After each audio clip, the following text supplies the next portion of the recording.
BTS, bancakan terstruktur sistematis, Presiden harus dianggap terlibat. Oleh Adi M. Masardi, Ketua Komite Eksekutif kami. Program BTS yang dikorupsi dalam skala besar ini, niscaya dibicarakan dan dilaporkan secara berkala dalam sidang kabinet. Jadi, mustahil Presiden tidak tahu. Pembangunan BTS, Best Transceiver Station 4G, adalah program pemerintah untuk menjembatani kesenjangan teknologi komunikasi informasi bagi masyarakat di kawasan Indonesia yang luas dan berpulau-pulau. Itu sebabnya, program dan anggaran pembangunan BTS ini masuk dalam APBN. Tentu saja, sebelumnya dibicarakan panjang lebar di kabinet dan legislatif untuk disepakati. Johnny G. Plate yang ketika itu Menkominfo bertanggung jawab untuk pelaksanaannya.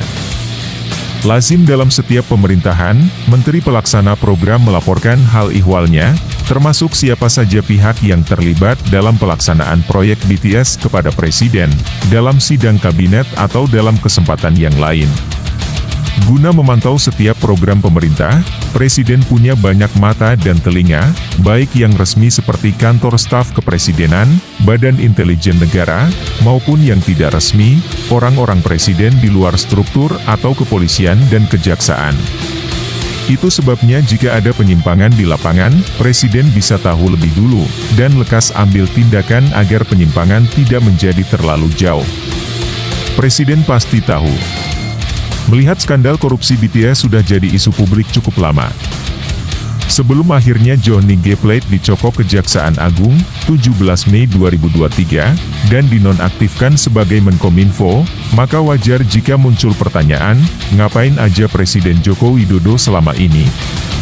Menurut saya, korupsi yang pelakunya menteri aktif bukanlah jenis korupsi macam office boy nilap uang kembalian beli rokok, yang sifatnya accidental crimes.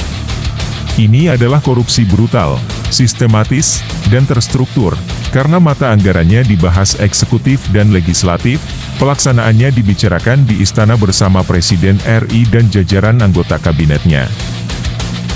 Tak heran jika kemudian skandal korupsi BTS melibatkan sejumlah petinggi, penyelenggara negara dan kroninya. Memang brutal.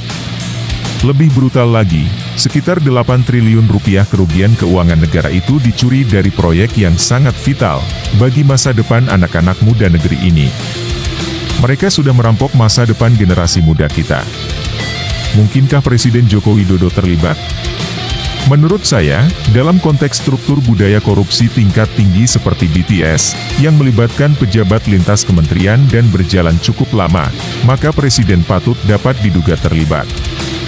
Ingat, di masa lalu, pada era pemerintahan Abdurrahman Wahid atau Gus Dur, ada skandal penipuan yang dilakukan Suwondo terhadap wakil kepala Bulog waktu itu. Sapuan, yang dijanjikan bisa jadi Kabulog dipinjami uang 35 miliar rupiah. Karena Suwondo mengaku teman Presiden Gus Dur maka DPR merasa perlu bikin pansus Bulog, guna memastikan apakah Presiden terlibat atau tidak. Dengan acuan presiden kasus Suwondo ini, sesungguhnya kecurigaan kita terhadap keterlibatan Presiden dalam kasus BTS menjadi lebih nyata. Sebab, Menkominfo Johnny G. Plate adalah 100% orangnya Presiden. Pembantu Presiden Joko Widodo yang diangkat dengan sumpah. Lebih telak lagi, proses dan perkembangan pembangunan proyek BTS, secara berkala niscaya dilaporkan kepada Presiden.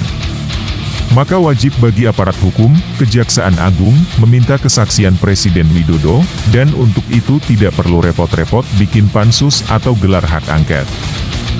Persoalannya, dalam pemerintahan yang beradab, Presiden atau Perdana Menteri akan meminta atau memecat menteri yang sudah terindikasi terlibat tindak pidana, sebelum instrumen hukum menindaknya.